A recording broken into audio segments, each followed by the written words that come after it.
يعني صعبه جدا مع اللاعب، يعني في مشاكل مع اللاعب نفسه. مش عارف هو لغايه دلوقتي وكيله، وايه موقف محمد شيحه من انتقال اللاعب للنادي الاهلي. ازيك يا محمد؟ الله يخليك يا خالد، ببارك لك ومنور الدنيا كلها. ربنا يخليك يا محمد. محمد، انت ليك دور في انتقال جون انطوي، هل انت لسه بعلاقه قويه بيه ولا العلاقه بقت سيئه بعد انتقاله للشباب؟ هو ده السؤال. اتفضل. بقول لك هو ده السؤال، يعني اكيد مش هقول لك لا، يعني احنا على الهوا وهشتكي اللاعب يعني.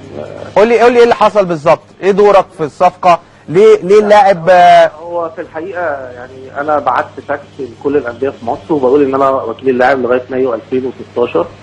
اتصل بيا الاستاذ مصطفى وقال لي ان هو عنده رغبه وبيفكر في اللاعب. الكلام ده من حوالي شهر يعني. وانا وافقت ان نادي الزمالك يدخل في مفاوضات معاه، وقلت له خد الكونتاكت بتاع